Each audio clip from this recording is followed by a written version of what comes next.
Okay, so this is our review for Chapter 12. So Chapter 12, of course, is about probability. And if you remember in class, we had the problem where we had a class with a certain number of boys and girls. And from that, they asked a number of different questions. So let's use another example. Let's say we have a bowl of balls. And there are 7 red balls. There are 9 blue balls. And there are 3 yellow balls. And so you shake the ball up, and then you randomly pick one of them. You know, in terms of the boys and girls thing, what you basically do to randomly pick a boy or a girl is you would put their names on something, on a piece of paper, on a ball, stick them in something that you shake up, and then somebody blindly picks one out of the bowl. And that would be, you know, a way of randomly picking one. So basically you have a collection of items, boys and girls, balls, different color balls, and the probability is basically the chance of, what are the chances of getting a particular result. So there are favorable outcomes and there are unfavorable outcomes. So if I ask the question, what are the total number of outcomes for this particular case? Well, the total number of outcomes is how many balls there are, how many different things there are. Not the number of outcomes is not 3, red, blue, yellow. Those are the different kinds of outcomes, but the total number of outcomes is based upon the total number of balls that are in there. So in this case, the answer would be 12 plus 7, which would be 19. So that's the total number. If the question is ultimately what is the probability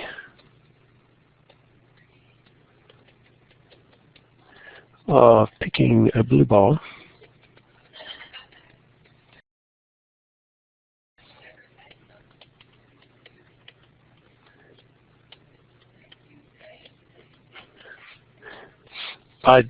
just by definition or because of the problem statement, we're going to say a favorable outcome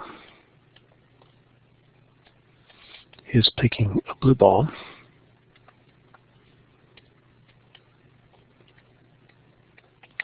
And the unfavorable one is all the other possibilities that are not blue.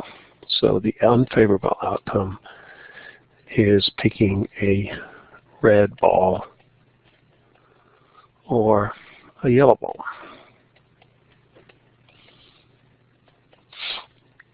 So if I ask the question, what are the total number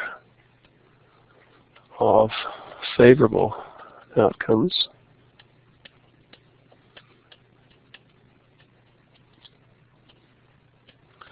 the answer would be, well, of favorable. So of favorable, there are 9 balls. Favorable is blue, 9 blue balls, and the answer is 9. How about unfavorable? I won't write this. It's basically what are the total number of unfavorable outcomes. Well, unfavorable are the number of red and yellow balls. So there are 10 unfavorable outcomes. So the probability, by definition, of a favorable outcome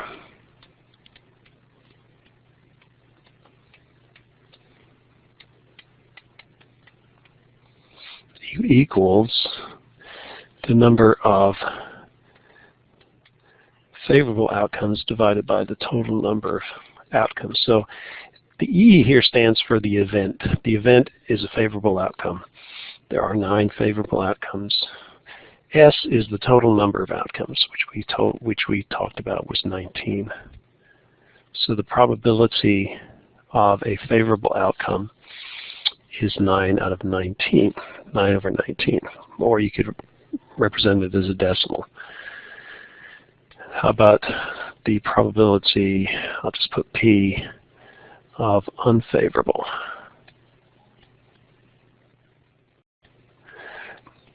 Outcome. Well, again, probability is the number of events divided by the total number of in the sample space. So the unfavorable, there are 10 unfavorable events out of 19. So that's probability of an unfavorable outcome, meaning picking a red or ball or yellow ball. Now the odds for picking a blue ball, question mark, what's the odds for picking a blue ball? Well, there's 2 ways. You can take favorable to unfavorable, or you can take this number, and so it's 9 to the difference between the denominator and the numerator. So if you take 19 minus 9, that's 10. So it's 9 to 10, or you can answer just from it's favorable to unfavorable. The odds of picking a blue ball are the favorable outcomes, which is picking the number of balls that are blue, to the number of balls that are not blue. So that's there are rules for equations for converting from probability to odds. You know, what they do is you can look it up in the book and write it down if you want, but you know, the probability is going to be some number A over some number B. So the formula says the odds for a favorable outcome are A to B minus A. So in this case, A is 9, B is 19, 19 minus 9 is 10. So that's how you do that way. And for going from odds to probability, you take the first number, that's the numerator, you add these 2 numbers together, that's the denominator. And it all comes down to the fact that in probability there's either a favorable outcome or there's an unfavorable outcome. There's not, it's one or the other. It's not many levels. So in this case, you know, we had 3 outcomes possible, red, blue, and yellow. But by asking the question, what is the probability of picking a blue ball, that defined that the favorable thing is picking a blue ball. That made everything else unfavorable. So we grouped yellow and red together to make it unfavorable. Okay, so that's one way of looking at probability. We've used tossing a coin as another example. So in the last test, we tossed 4 coins. And what we were able to do is use a tree diagram to represent all the possibilities. So what the tree diagram does is it allows us to list the sample space, basically, all the different options, all the different combinations of heads and tails.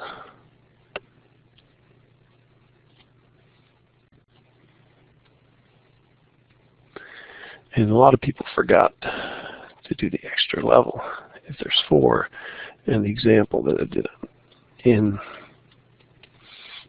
the review was 3, you had to know the basic principle behind how you created this. So you should have had this extra level for 4 coin tosses. If you had 5, you'd have to do 1 more level beyond this. But you should have, you should have 2 to the 4th results, which is 16. 2 times 2 times 2 times 2 times 2. So these are all the different arrangements. And we had a homework problem similar to this. So again, make sure you know how to do a tree diagram for tossing a coin. Okay, so if you follow each one of these branches, heads, heads, heads, heads, that's one option. Heads, heads, heads, tails, that's the second option. So you can write down all the 16 different possibilities, all the 16 different ways of tossing 4 coins. So the first one was 4 heads, and you can do all 16 of them. So flipping a coin is a random process. You flip it up in the air and you put it on your hand, you go, okay, that's heads or that's tails. And so also the arrangement of those 4 coins is also random. So you don't know when you toss 4 coins whether you're going to get all heads, all tails, all kinds of different combinations. So remember, so if I asked you the question from here, if you toss a coin 4 times, what is the probability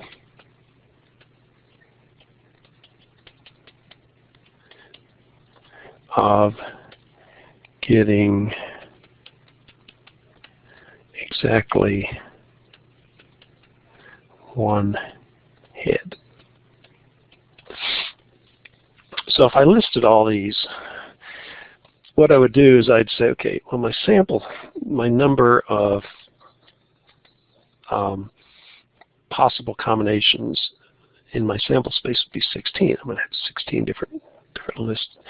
In this case, the number of events where you have exactly 1 head, well, if you listed these out, and you can list them out, I'm not going to do it for you, but if you want to put it on your cheat sheet, that's fine. Exactly 1 head, these are there are 4 different options. You can have heads first, you can have heads second, you can have heads third, you can have heads fourth, like that. So that's the 4 different events. It's not like colors of balls, but they're all with just one head. So in this case, the number of events, favorable events, which is what they're asking for here, is exactly 1 head is a favorable event. There are 4 of those. So the probability of getting 1 head is going to be the number of the 16 arrangements that are 1 head divided by the total number of arrangements, is 16. And so the probability is 1/4 or 0.25. So go back and look at this. I'm not going to do every possible combination, but you can look at the notes. You can look at your homework. So there are cases, the question you can have is exactly 1 head, exactly 2 heads, exactly 3 heads, exactly 4 heads. You can have at least 1 head, at least 2 heads, at least 3 heads. Remember, at least is, say at least 1 means one head or 2 heads or 3 heads or 4 heads, but not. So that's, make sure you understand the whole concept of at least. So there's exactly, there are 5 different possible choices for exactly, which would be 0, 1, 2, 3, 4. And at least would be the other kind of option. That way you could have at least 1, at least 2, at least 3, at least 4, at least 5. Or no, 4. I can't have 5. So, at least 1 would be 1, 2, 3, and 4. At least 2 would be 2, 3, and 4. At least 3 would be 3 and 4. And at least 4 would just be 4. So think about this in more detail.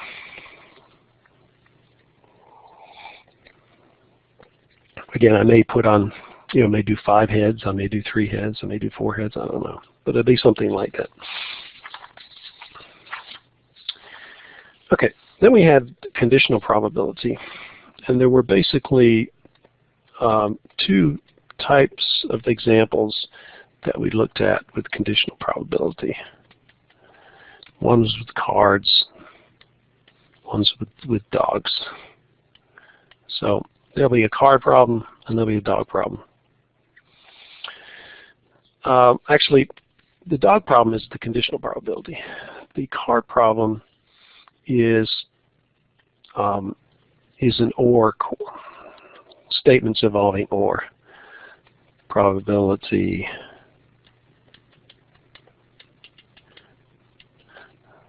or not. So or not. So as an example, ask the question, what is the probability of picking a face card or a spade? So when you have an or statement like this, the probability of A or B is the probability of A plus the probability of B minus the probability of A and B. So this comes from looking at a Venn diagram and overlap of these two things. The overlap is the and, the or is inclusive. So from a card standpoint, what is the probability of picking a face card out of the deck? So again, you take a deck of cards, you can throw them into a pile and randomly pick one out. You can shuffle them and then randomly pick one out. So it's just like with the balls. You have no idea what it is. There's no choice behind it. So what you do is you take the number of face cards in a deck. And remember, if there are 3 face cards, so let's write down these things for you guys who don't know about cards, face cards. 12 per deck. 3 per suit. So a face card is a jack, a queen, or a king. Okay, then you have suits. There are 4 suits per deck. There are 13 cards per suit. So the different suits are clubs, hearts, diamonds, and spades. So so you can have, all the cards in each suit. So you can have an ace, a 2, 3, 4, 5, 6, 7, 8, 9, 10. So those, just to remind you, there are 13 cards per suit, and they're the same cards. So you've got 2, 3, 4, 5, 6, 7, 8, 9, 10, jack, queen, king, ace. 1, 2, 3, 4, 5, 6, 7, 8, 9, 10, 11, 12, 13. 13 cards per suit. So you have a 2 of clubs, a 3 of clubs, blah, blah, blah, all the way through it.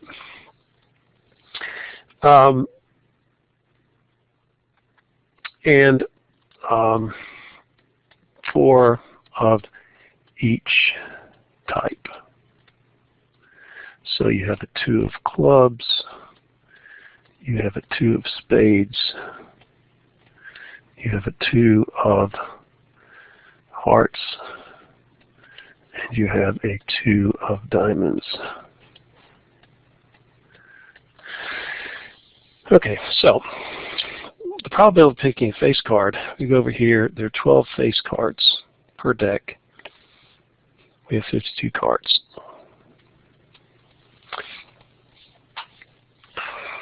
In this case, this or thing, we're just picking one card. The question is, what's the probability of this one card being either one or the other? Okay, so the probability of picking face card is 12 over 52. The probability, in the case of my question here, was what is the probability of face card or a spade. So a spade, probability of being a spade, well, a spade is a suit. There are 13 cards per suit, so their probability of picking a spade is 13 out of 52. Then you do the being a spade and a face card. So face cards, there are 12 per deck, 3 per suit. So spade is a suit. So spade and a face card. If you can be the jack of spades, the queen of spades, the king of spades. So the probability of that occurring is 3 out of 52. So the probability of being a face card or a spade is probability of being a face card plus the probability of being a spade minus the probability of being both a spade and a face card. So you get 12 plus 13 minus 3, which would be 22 out of 52. 12 plus 15. 12 plus 13 is 25. 25 minus 3 is 22. You can then divide both by 2, so you get 1126. So that's the probability of being a face card or a spade. So there's the other kind of things is, you know, not something, not an ace. What's the probability of not being an ace? Well, when you're not something, it's easier to take 1 minus the probability of being an ace. So when you have a not question, in this case, you want to take 1 minus the probability of being an ace. Well, there are 4 types of each card. Ace is one of them. So you have 4 out of 52 probability of picking an ace. Then you can convert 1 into 52, 50 seconds. You subtract and get 48 over 52. And that's 12 over 13. You can divide both by 4. So that's the probability of not being an ace. 1 minus the probability of being an ace. And then there are cases where you have the probability of being two things, a 4 or a 5.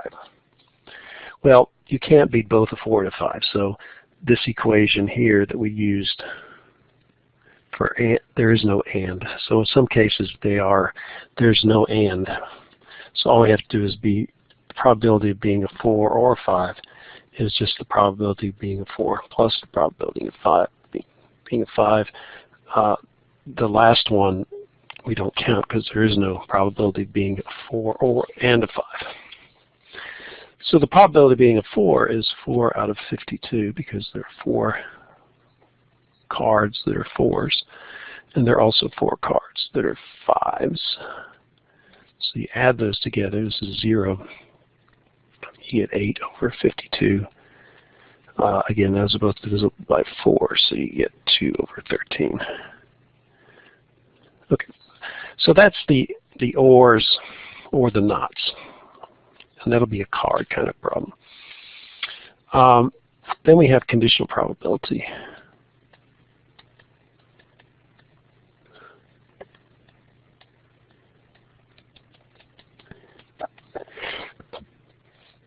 So let's use cats instead of dogs here just to give you an example. Let's say we have 7 Persians, 3 Siamese, 2 short-haired, I don't even know if that's a breed, 5 tabbies. Okay, so we got 4 different kinds of cats. So conditional probability is when you pick 2 things, and the first choice may impact the probability of the second. So in the case of conditional probability, you've got with and without replacement.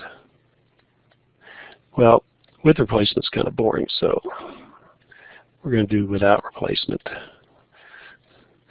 So the question here is, what is the probability of picking a Siamese and a tabby randomly without replacement?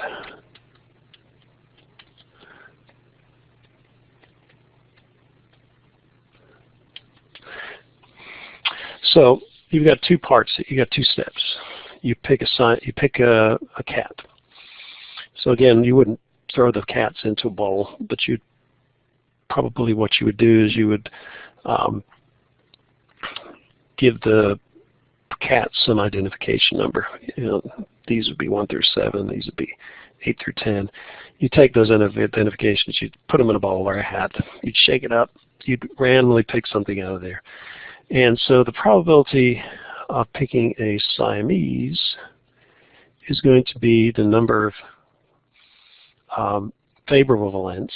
Well, for this one, the favorable event is picking a Siamese. So there are 3 Siamese, and divided by the total number. So if we add these together, we'll get 17. So the probability of picking a Siamese initially is 3 out of 17. Now, when you're doing an and kind of thing here, you're doing and, meaning you're picking more than one thing, then you multiply the probabilities together. So the second choice may be dependent upon what happens for the first choice. Well, if I pick a tabby, there's still, you know, this is initially right here, right? This is second choice. Well, if I initially have this and I pick one of the Siamese, then my choices now are these numbers. So the total number of cats, or total number of cats that are still available, is 16. So I make that modification to my what's available, and then I answer the question, what's the probability of picking a tabby? Now without replacements. I didn't replace the Siamese.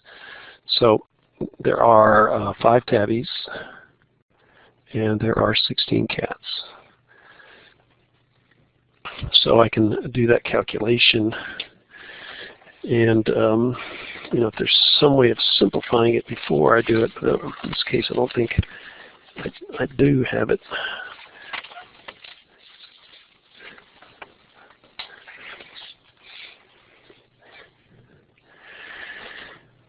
Yeah, I don't think there's anything. I think you just have to multiply them out. 3 divided by 7. Well, 3 times 5 is 15.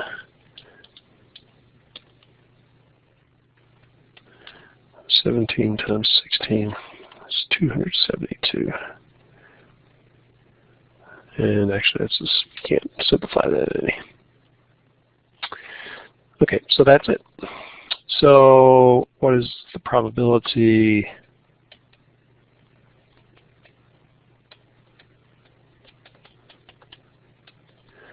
of picking 2 short-haired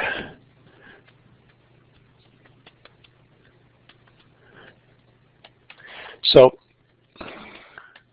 the probability of picking for the first pick, so the first short-haired, what we do is we go back and we look at, we're going to erase these because these don't apply. So every time you do a new thing, we always start out with the same number of initial choices. So we have 2 short-haireds, we have 17 cats, so the initial probability of picking a short-haired is 2 over 17. The probability of picking the second short-haired given first short-haired,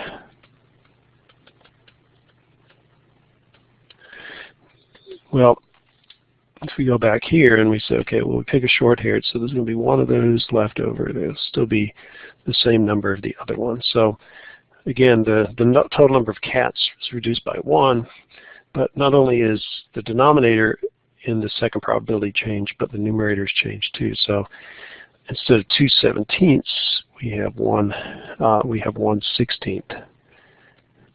And so the probability of 2 short-haired is going to be, meaning we pick one short-haired and then the second short-haired, given the fact we're not replacing, is going to be 2/17 times 1/16, which is 2/17 times 16, 2 over 272, but they're both even, so that's going to be 1 over 136. So that's probability. So you really have, and the only other case is where you might only have one of, if I only had one short-haired to start with, I couldn't pick 2 short-hairs. That would be not a possible thing. But usually if they're different cats, and it's 2 choices, then the denominator is reduced by 1 because we have one less cat, and we just use whatever the numbers are here initially. Now if you pick 2 of the same cat, then you have to reduce both the numerator and the denominator by 1. Again, multiplying them together. The third case would be if you only started with one kind of cat and you took 1, that would leave 0 left. And so you'd have to take that into account. Sometimes the answer would be 0, probability of 0. Okay, so that's conditional probability of 2 events. The event of probability of event A happening and the probability of event B happening. Now a lot of times they're independent of each other, so you can have replacement, or like shooting a free throw, the probabilities don't, the second shot still has the same probability. Doesn't matter whether you made the first one or not. Or playing, games, gambling games. Okay, so then you have, then we go to binomial probability. So examples of that are anything where we say, one thing can happen or another thing can happen. It's either something positive or something negative. The biggest 2 examples we did were flipping coins and shooting free throws. So remember, the probability of X events happening is you take n things taken X at a time as a combination, then you take the probability of success raised to the X power and the probability of failure raised to the n minus X power. So that's the equation. You just have to figure out what n is, what X equals, what P equals, and what Q equals. And Q is equal to always 1 minus P, because you either have a success or a failure. So, free throws. Let's say you take seven shots, make 3. So the n is always the larger number. Larger or equal, we could say 7 out of 7, but this is always the largest of the 2, and if they're the same, then it's the same number. X is always the smaller number of the events that are occurring. So if you're flipping a coin, if you flip the coin 5 times, what's the probability of getting 3 heads? 5 would be n, 3 would be x. In this case, the probability is the free throw percentage. So let's say it's 82%, so use 0.82, and Q is going to be 0.18, which is 1 minus this number. And then all you have to do is plug it into here. So the probability, if I asked what's the probability of making 3 out of 7 shots, I would take 7 things, taken 3 at a time. As a combination, probability of success would be 0.82 raised to the 3rd power, which is the number I made, 0.18 to the 4th power, which is 7 minus 3, this minus that. And so then we can do this combination number separately. So remember, it's n factorial over r factorial times n minus r quantity factorial. That's the equation for combinations. So you get 7 factorial over 3 factorial times 7 minus 3 quantity factorial. So the order of operations says you do this stuff in the parentheses first. And don't forget the factorial here. A lot of people last time forgot. This is a factorial. It's not 3. It's 3 factorial. So then you get to this point and you say, okay, which one of these is bigger? Well, 4 is bigger than 3. So I'm going to rewrite the numerator in this form. I'm going to go down until I get to 4. Use the factorial. Divide by 3 factorial and 4 factorial. Well, you can cancel those out. Remember, don't forget that that's 3 factorial, not 3, or you'll be off by a factor of 2. And you can just do the math, or you can simplify, and you get 35. So this number is 35, so the probability of making 3 free throws out of 7 is going to be 35 times 0.82 cubed times 0.18 to the 4th power.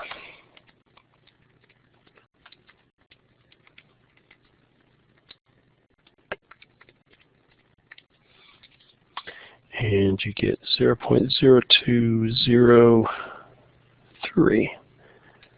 So the probability of getting making 3 out of 7 is 0.0203.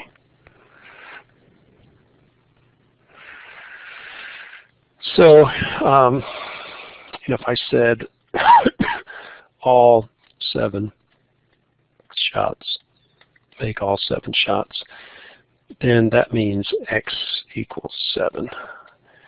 So in the case of something out of something, 3 out of 7, it's obvious what this number is. But if I say all 7 shots, then that means x equals 7. So you take 7 things, take it 7 at a time. Probability of success raised to the 7th power. Probability of failure raised to the 0 power. This minus that, use that. 7 things taken at 7 at a time is 1. And then you'd raise 0.82 to the 7th power. And any number raised to the 0 power is 1.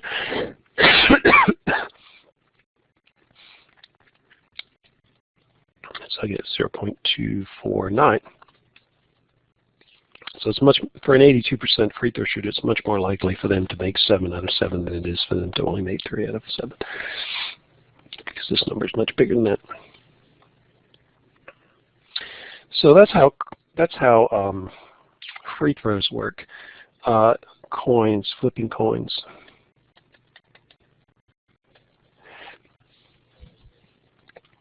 So let's say 6 out of 7 heads.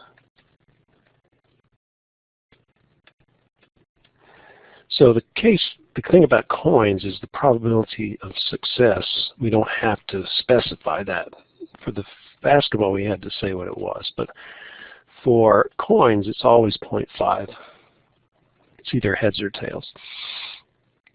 So if I ask you what's the probability of getting 6 out of 7 of the coins as heads, so in this case, n is equal to 7, x is equal to 6. So the probability of getting 6 heads is going to be C, use n here, use x there, probability of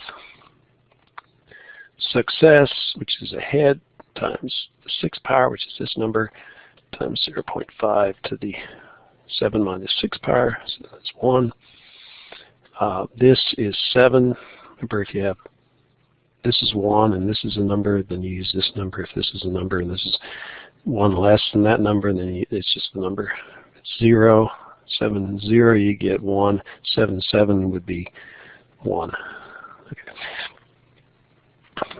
So we can skip that step. Then you really see that all these cases you get 0.5 raised to the 7th power.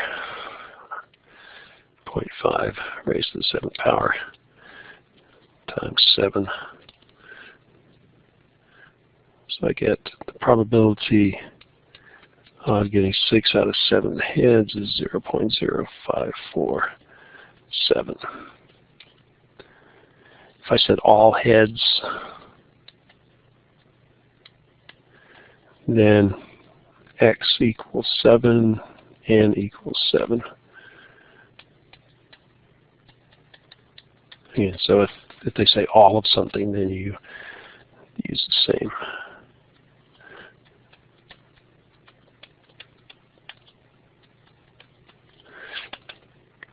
These are the same, so the answer is 1. This is 0.5 to the 7th power. 0.5 to the 0 power is 1. So you get 0.5 to the 7th power. And you get 0.0078. So that's the probability of getting all heads. This is the probability against 6 out of 7 heads. The most likely one would be 3 out of 7 or 4 out of 7. It's the middle. It's the middle one. So if you flip the fair coin, most likely you are going to get either 3 heads or 4 heads. It's very unlikely to get all heads or all tails in 7 flips. If you continue to do that, the probability that you have a fair coin would become less and less because the probability of what's happening is less and less. Anyway, flipping coins, probability of success and failure are the same because it's a 50-50 chance. If you say 6 out of 7, the smaller number is x and the larger number is n. You just plug them in and come with the answers. So we've looked at, besides just using the value times the probability and then adding those together to get expected value, we've looked at 2 kinds of games. We've looked at raffles, and I'll talk about that in a minute. But also we've talked about these games like, if you roll a dice and you get a certain result, then you get a certain payment, or you flip coins, and if you get, 0, you get something if you get 1. So I just want to go over both of those kinds of games, and it all comes down to, the expected value is the value associated with a result times the probability of that result. So this is result 1. This is the value of result 1. This is the probability of result 1. Then you have result 2 times the probability of result 2. And, as many results as you have, keep doing that. Then you have x sub n, probability of event n happening. So let's say we have a bucket. Here's a bucket. And it has red balls. It has some green balls. And some blue balls. Let's put another green ball in there. Okay. So what we're going to do is we're going to shake this up, and you're going to pick out a color. And what we're going to do is we're going to charge $5 to play. And there are prizes. So for the red ball, if you choose a red ball, and there's more of those, so we'll make the prize less. Let's say you'll get $2 back. And if you get a green ball, how many of those? We've got 3 green balls. So that there you'll get you'll get $4, and the blue balls you get $10. So those are the results. So what you need is basically you need to come up with a table. And so how many we have? 1, 2, 3, 4 results. You can either win or I guess everybody wins. So and we'll see what the expected was. There's really only 3 results. We could have another ball in there that had 0 value. Okay. So if we want to get the expected value of this game, and yesterday we were talking about, today, or whenever you're watching this, we talked about gross versus net. So I'll do both of them just to show you how it works. So the expected value of getting red is $2. Not the expected value, but the value. And red, there are 5 balls. So we have the probability is 5 divided by the total number, which is 10. So we got 5 red, 3 green, 2 blue. So 5 out of 10. Plus, then we get the green prize, which is $4, times we've got 3 green balls out of 10. So that's probability of getting green. And then we have $10. And the probability of getting $10, yeah, there's 2 out of 10 for that. Okay. So if we add those together, we'll have 2 times 5 divided by 10. So that's 1. So the first one is 1. And then we have 4 times 3 divided by 10, which is 1.2. And then we have 10 times 2 divided by 10, which is $2. And you add those together and you get 4.2. Okay. So we're expected to win 4.2, but we're asked $5 to play. Okay, so the other way of looking at it is you could do it based on the net. So what you could say is, if you got a red, your net amount would be -2, the prize, minus 5, the cost, times 5 divided by 10, plus the second one, which is $4, minus $5. Prize is $4, costing $5. That's going to be times 3 out of 10. And then the final one is going to be $10 minus $5 times 2 out of 10. So let's see what we get if we do that. So the first one is 5 minus 2, which is -3. -3 times 5 divided by 10. We could simplify that down to a half. So if you want to do that, that's fine. Okay, next one is -1. 4 minus 5 is -1. Times 3 divided by 10. And then the last one is 10 minus 5, which is 5, times 2 divided by 10. And I get -0.8. So that makes sense because, if it costs $5 to play the game, everybody pays $5. The gross winnings are $4.2. Then, and actually it's this way, it's -5 because you're paying $5. You get on average $4.2, so the net is $0.8. -$0.8, which is the same as if you do it this way. So that is how that works. If I had a case where you didn't get anything, let's say we had purple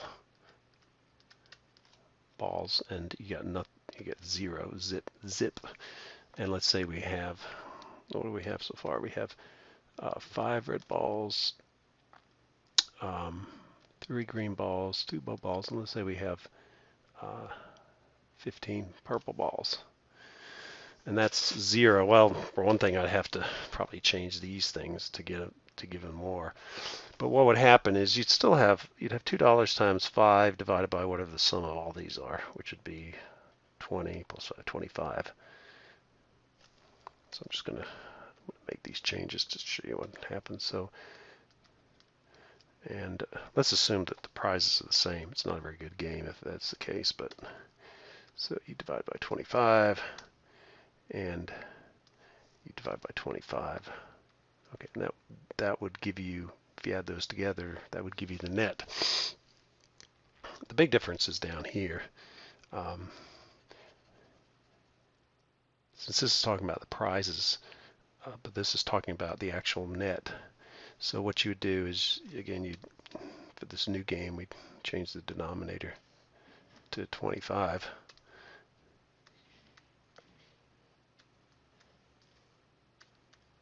But you'd have one additional, which would be 0 minus 5, because if you lose, you get 0, but it's going to cost you 5. And then you'd have 15 divided by 25, and that would give you the answer. So that's what would happen if you had balls in there that didn't give you any, gave you 0 prize. Okay, so that's it. And the second kind we'll talk about now.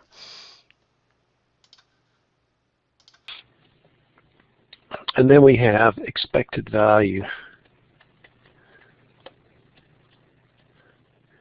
So there are two cases. One is where you had information about the probability of various things happening. So you have some value associated with an event. Then you have the probability. And so let's say you have 5 different numbers in a hat, and so let's say there's some cards with a 1 on it, some cards with a 2, some cards with a 4, a couple of cards with a 6, some cards with a 7. So these are the numbers on the cards, and we're going to give those a value. And then you have the probability. So let's say there are 5 of these, 6 of those, 4 of those, 10 of those, 5 of those. So these are the number of those different cards. So if you add all the different cards up, you'll get 11, 15, 25, 30. So the probability of picking a card with a value of 1 would be 5 out of 30. The probability of picking a 2 would be 6 out of 30. Probability of picking a 4 would be 4 out of 30. Probability of picking a 6 would be 10 out of 30. And the probability of picking a 7 would be 5 out of 30. So these are the probabilities based on the probability of randomly picking one of these values is dependent upon how many of each one of the cards there is. And so what we did is we added these all up, and then we took the ratio of the number of cards of a certain type to the total number of cards. That gave us the probability. Then you, to find the expected value, you take the value times the probability, and then you add all those up. So you can make it into a table. Notice if I add all these probabilities up here, I'll get 1, because the probability of me picking any one of these cards is 100%, because I'm picking a card. It has to be one of those. So all these add up to 1. And so I could show a probability distribution of these values and then have a height associated with these values. Okay, so we're going to get 5. 1 times 5 over 30 is 5 over 30. 2 times 6 over 30 is 12 over 30. 4 times 4 over 30 is 16 over 30. 6 times 10, 60 over 30. 7 times 5 is 35 over 30. You could do it as fractions, or we could multiply it out, come up with a decimal number. Doesn't matter. So, we could use 5 divided by 30, which is 0.166, and this would be 12 divided by 30, which would be 0.4. 16 divided by 30 is 0.533. 60 divided by 30 is 2. And 35 divided by 30 is 1.16. So the expected value is, we just add all these numbers together. 5 over 30 plus 12 over 30 plus 16 divided by 30 plus 60 divided by 30 plus 35 divided by 30, or you could do the decimal numbers. 5, because I have the same denominator, I'm just going to add up the numerators together, and then create a fraction here. 5 plus 12 plus 16 plus 6, 128. 128 over 30, which is 4.26. So that's my expected value. And you can kind of see it's right about in the middle, maybe a little bit more than the middle because I've got 10 of the 6s. So that's how you work out expected values. You take a probability, all the probabilities, and all the values of those different results. You multiply these two together to get the product. Then you add these to get your number. So this would be the sum of all these. If I add these decimals up, I'll get 4.26. Okay, so that's expected value. The second case is the raffle problem.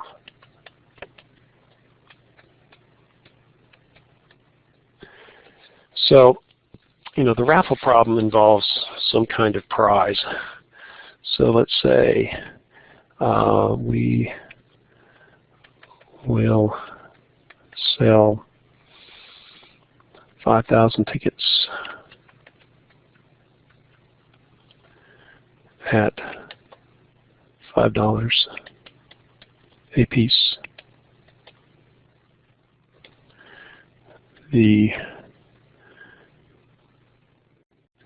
winning prize is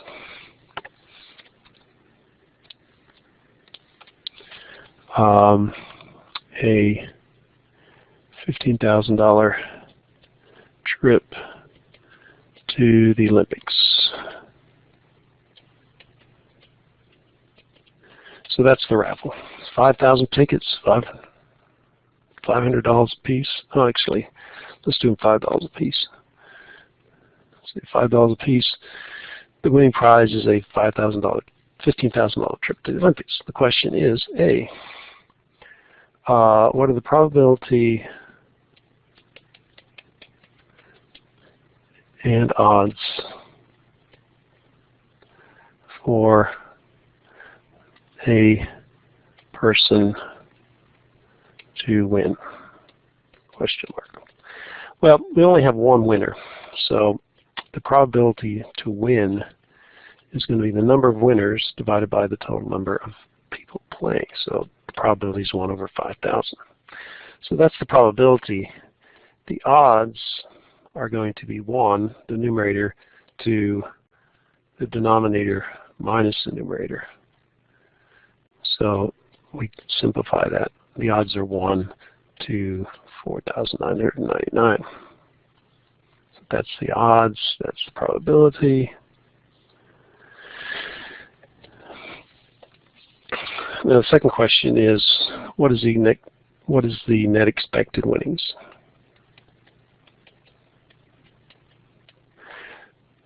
So this is your expected value.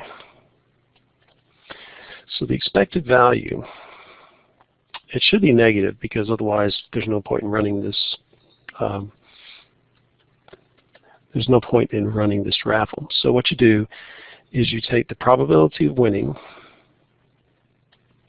which was part A, times the net winnings. So you would win $15,000. You would have to pay $5. So that's the net winnings for the person who wins. The other probability in this case is losing, which is 4,999 out of 5,000. And what happens if you lose is you have a net $5 loss. So we take 15,000, subtract 5, that gives you 14,995 divided by 5,000. So the first one is 2.999, and then you take 4,999 divided by 5,000, which is 0.99998 times 5, so you get negative 4.999 for the second term. So 2.999 minus 4.999 is negative $2. So my expected winnings are negative $2 per person. One person is going to win $14,995. The rest are going to lose $5. The average, basically, the expected value is negative $2 per person. So the total profit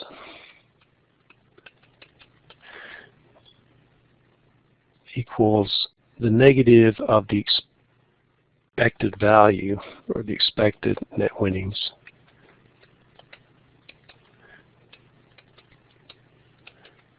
that's per person times the number of people.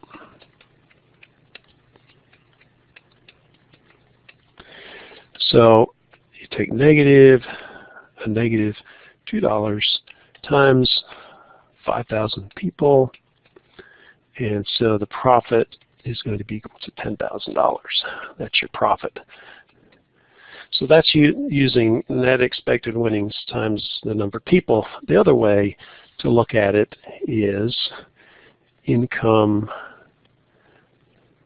well, actually we'll say not income, but we'll call revenue, cost, profit. So the revenue is how much money you bring in. So you got $5 times 5,000 people. So that's $25,000. Your cost is $15,000. That's the price. Your profit equals revenue minus cost. So you get $25,000 minus $15,000. Gives you $10,000. Same answer. So this is on an overall global basis. This is on an individual person basis. So the basic idea is to find the net expected winnings. You take the probability of winning times the net amount you make by winning times the probability of losing multiplied by the net amount when you lose. You do the math, you get out negative $2 per person. That's how much each person is losing. That means that's how much the people putting on the game are winning. So you take this negative here and you apply a negative sign to it, because what this person loses is gained. They're not burning the money, so that this person's loss is this person's gain. And so you take negative times the negative 2 times the number of people, you get positive $10,000. The other way to look at it is to look at it from not a person standpoint, but look at it from how much you bring in, how much you're spending. The difference between those two is how much you make, and these numbers should be the same. So that's how kind of a raffle works. So that's it. Those are the kinds of problems that are on the test. So again, you're going to have just some basic definition of probability. You're going to create a sample space using a tree diagram. So from this you can come up with a list. We had all heads, and heads, heads, heads, tails, and heads, heads, tails, heads, heads, heads, tails, tails, etc. So that gives you all the possibilities, and then you answer the questions in terms of the number of arrangements that have certain things happening to them. We have the or not statements, which is a card problem. We use this equation, which relates the probability of each separate thing happening and subtracting the probability of both things happening. I gave you this little thing on cards. Then we talked about conditional probability, where you choose the probability of 2 or more things happening in a row. You multiply the probabilities together, and you adjust the probability of the second choice based on what you chose initially. We talked about binomial probability, free throws, and throwing coins. So for free throws, the probability of success is the free throw percentage in decimal form. Probability of failure, Q, is 1 minus whatever P is. For coins, the probability of success and failure is 0.5, but you use the probability formula again. Talks about expected value, how you take the probability of the expected, the different values of occurring, multiplied by the values set at this table. Multiply these two together to get that, then add them. The resulting addition of this column gives you the expected value. And finally, the raffle problem.